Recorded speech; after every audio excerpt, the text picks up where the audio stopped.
አንዳንድ ድምጾች ከተራ የጥበብ ስርዓት አልፈው አንድ የህዝብ የጋራ ትንፋሽ፣ የዘመን ማስታወሻና የሀገር ይኸው አርማ ይሆናሉ። ጂጂ ርቃናለች፣ እኛም ርቀናታል ይላል ጸጋዬ እሸቱ። አዎ ተናፋቂዋ የሙዚቃ ንግስቷ፣ ናፈቀኝ የውሃ ዳሪው የውሃ ክሉ እያለች የምትብሰለሰለው አንስት ከጠፋች ዓመታትን አስቆጠረች። ብዙዎች የናፈቋት እጅጋየሁ ሽባባው ዛሬም እንደተናፈቀች የገባችበት ጠፍቶ ርቃናለች ሲል ጸጋዬ እሸቱ ይናገራል። የፋሽን ዲዛይነሩ ትዕግስት ወርቅነህ የሚያቀርበው ዘኔትወርክ ፖድካስት ጸጋዬ እሸቱን ይዞ ብቅ ብሏል። በዚህ ውይይት ውስጥ ስለ ግል ህይወቱ፣ ስለ ኢትዮጵያ ሙዚቃና የሙዚቃው ጉዞ ለዓመታት ያልተነገሩ ጉዳዩ በጥልቀት ተነስተዋል። ጸጋዬ እሸቱ ከዓመታት ዝምታ በኋላ በኢንተርቪው የዓመታት ዝምታ፣ ያልተነገሩ ሚስጥሮችና የኢትዮጵያን ሙዚቃ ያለፉ ታሪኮችን ያነሳል። ከጂጂ እስከ ቴዲ አፍሮ፣ ከማዲንጎ እስከ አስቴር አወቀ ምን አለ? የአስቴር አወቀ የፍቅር ህይወቷ ሚስጥሮች ምንድናቸው? በዚህ ዝግጅት እንነግራችኋለን። ቻናላችንን ላይክ እና ሰብስክራይብ በማድረግ አብራችሁን ቆዩ። የሶል ንግስት የሚል መጠሪያ ስለያዘችው ድምፃዊ አስቴር አወቀ ጸጋዬ ይናገራል። እሷ የራሷ ቀለም ያላት ለ26 ዓመታት ከነክብሯ የቆየች ናት ሲል ይመሰክራል። ከጂጂና አስቴር አወቀ ተብሎ የተጠየቀው ጸጋዬ ማንም አላስበልጥም፣ ሁለቱም የራሳቸው የሆነ ቀለም አላቸው ሲል ተደምጧል።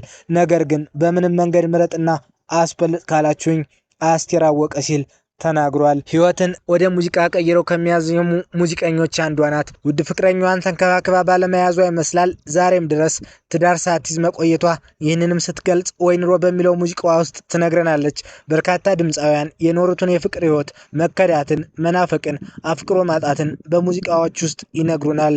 ከዘፋኞች ኩሬ የተባለለት ኤፍሬም ታምሩም ቢሆን ስለ በፊቷ ባለቤቱ ሲጠየቅ ቃላት ያጣል። ፊቱ ላይ ቁጭት ይነበባል። በህይወቷ ውስጥ ጥሩን ሁሉ ይመኝላታል። የሆነ ክፍተት እንደነበረ ይናገራል። እጅጋየሁ ሽባባው የግጥሞቿ ጥልቀት፣ የድምጿ ውበት ማን እንደሷ በሷ ያልተደነቀ፣ በሙዚቃዎቿ ሀገሩን የትውልድ ቦታውን በሀሳቡ ያልጎበኘ ማን አለ?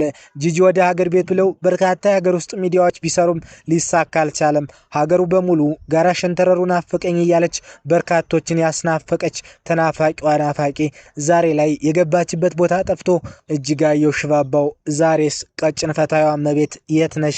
አስቴር አወቀ በየአልበሞቿ ወርቅ ራች ለመስፈን የተፈጠረች የዘመናት እድለኛ ናት። በዘፈኗ የምታወጣቸው ቅላጼዎች ከአንጀት አንጀት፣ ከደረት ወይም ከጉረሮ ያልሆኑ ቅላጼዎቿ ጆሮን ይማርካሉ። የማንደግማቸው ተራ የቃላት ድርድሮች ከሆዷ በሚፈልቀው ዜማ የእሷ ብቻ በሆኑ ለዛን ልብን እስኪያልብ ድረስ የክብር ሙቀት ታላብሳቸዋለች። ለእሱም ምስክሩ የሰርጌ ትዝታው የሚለው ዜማዋ ነው። ደራሲና ጋዜጠኛ ዮናስ አብርሃም ብዙ ሴቶች ሰርግ ላይ አልዘፈኑም፣ ብዙ ወንዶች ናቸው የተጫወቱት። ይሁን እንጂ ጥቂት እንስት ድምፃውያን ሰርግ ላይ ተጫውተዋል። ነገር ግን የአስቴር የሰርጌ ትዝታው ከሁሉም የተለየና የራሱ ቀለም ያለው ነው ሲል ከፋና ቴሌቪዥን ጋር በነበረው ቆይታ ይገልጻል። አብዛኞቹ ሰርጎች የሰርጉን ትዕይንት፣ ሙሽራውንና ሙሽሪትን የሚያወድሱ እንዲሁም ቤተዘመዱንና ሌላውን የሚዳስሱ ናቸው የሚለው ጋዜጠኛው የአስቴር የሰርጌ ትዝታው አንድ ጥሩ የነበረውን ሰርግ ከዓመታት በኋላ የሰርጓን ክንውን የምታስታውስ ሙሽራ ትዝታው በልቧ ትልቅ እንዲሆን የሚያስችል ነው። ጋዜጠኛ ዮናስ ብዙ ሴቶች ሰርግ ላይ አልዘፈኑም፣ ብዙ ወንዶች ናቸው የተጫወቱት። ይሁን እንጂ ጥቂት እንስት ድምፃውያን ሰርግ ላይ ተጫውተዋል። ነገር ግን የአስቴር የሰርግ ትዝታው ከሁሉም የተለየና የራሱ ቀለም ያለው ነው ሲል ከፋና ቴሌቪዥን ጋር በነበረው ቆይታ ይገልጻል። ድምፃዊ አስቴር አወቀ ከሁለት ደርዘን በላይ አልበሞቿ ውስጥ የራሷን ህይወት የሚገልጹ ሙዚቃዎች አልጠፉም። አብረው በነበሩበት ወቅት የፍቅር ትርጉም ተሰውሮባት በወደዳት ልክ ፍቅር አለመስጠቱ ቆጭቷት ምነው አሁን ባገኘሁትና እኔም ባፈቀርኩት ትላለች። ይህን መንገደኛ ዘንድሮስ ናፈኩት ባገኘሁትና ወይኑ ብዬ ባልኩት። ሆኖም ዓመታት ተቀያይረዋል እና ፍለጋ የወጣችለት ያ ወይኑ ብለው ከልቡ የሚያፈቅራት ሰው አልተገኘም። አላገኘሁትም የልቤን ወዳጄ ስለሱ ሳወራ እኖራለሁ እንጂ እያለች ትቀጥልና መጨረሻ ላይ ልብ በሚነካ መልኩ የዘመናት ቁጭቷን በዚህ መልኩ ትነግረናለች። አላውቅበት ብዬ መንከባከቡን ጌታዬ የምትለው አገኘ ይሆን እያለች አብረው በነበሩበት ሰዓት እመቤቴ ሲላት ጌታዬ ብላ ለመጥራቷ ቆጭቷት ዛሬም ከዓመታት በኋላ ምንም እንኳን አብሯት ባይኖርም፣ ምንም እንኳን ከተለያዩ ዓመታት ቢያልፉም እሷ ግን በሌለበት ጌታዬ ትለዋለች። የዘላለም የልብ ሐዘኗ መሆኑን በሚያስታውቅ ሁኔታ ጌታዬ የታገኘ ይሆን በማለት ትጠይቃለች። የዚህን ዜማ የምትዘጋው እየደጋገመች ቀረሁኝ ብቻዬን ትዳሬን ሳልዘው ብቻዬን ቀረሁኝ ትዳሬን ሳልዘው በማለት ነው።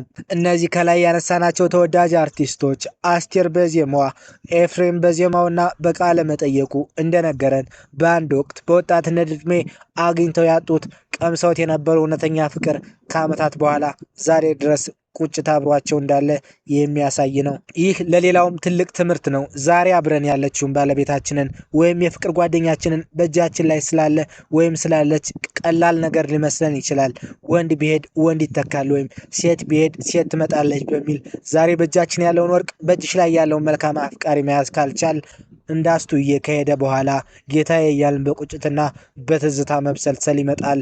እንደ ኤፍሬም ከብዙ ዓመታት በኋላ ያችን መልካም ሴት እያሰብን በሐሳብ በትዝታ መንጎድ ይመጣል። አስቴር አወቀ።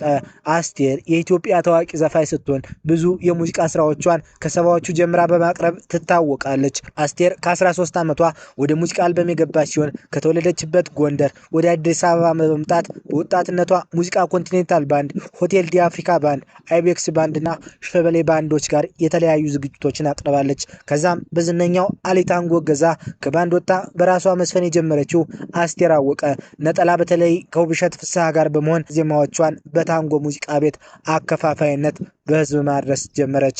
9 የተለያዩ ካሴቶችን ለአድማጭ ያቀረበችው አስቴር አወቀ ሙናዬ የተሰኘ የመጨረሻ ካሴቷን ካሳተመች በኋላ ወደ አሜሪካ ቀናች። 1951 ዓ.ም ጎንደር ውስጥ ሐሙሲት በተባለች የገጠር ከተማ የተወለደችው ድምፃዊት አስቴር አወቀ 1960ዎቹ አካባቢ ወደ አዲስ አበባ በመምጣት ገና በ13 ዓመቷ በሀገር ፍቅር ቲያትር በተወዛዋዥነትና በድምፃዊነት ተቀጥራ ሙዚቃ እንደጀመረች ይነገራል። አስቴር ለሙዚቀኛ ዝቅተኛ ግምት በሚሰጥበት ማህበረሰብ ውስጥ ብታድግም በ10ዎቹ ዕድሜዋ ድምፃዊ ለመሆን መወሰኗ በህይወቷ ከባድ ውሳኔ ነበር። ወደ አዲስ አበባ በመምጣት በወጣትነቷ ሙዚቃን ስትጀምር ኮንቲኔንታል ባንድ፣ ሆቴል ዲ አፍሪካ ባንድ፣ አይቤክስ ባንድና ሸበሌ ባንዶች ጋር የተለያዩ ዝግጅቶችን ለማቅረብ በቅታለች።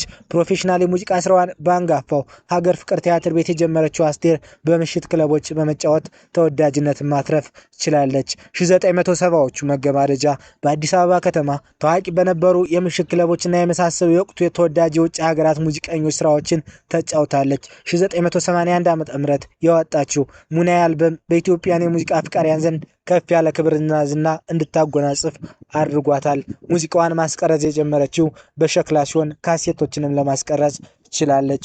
አስቴር አወቀ እሷ ኑሯን በአሜሪካ ሀገር ሰሜናዊ ካሊፎርኒያ ውስጥ ካደረገች በኋላ የሙዚቃ ስራን እርግፍ አድርጋ በመተው ትምህርት ላይ ያተኮረች። ከምትወደው ሙዚቃ የመለየቷን ከባድ ውሳኔ ስታስታውስ ጎስቋላ ነበርኩ ትላለች።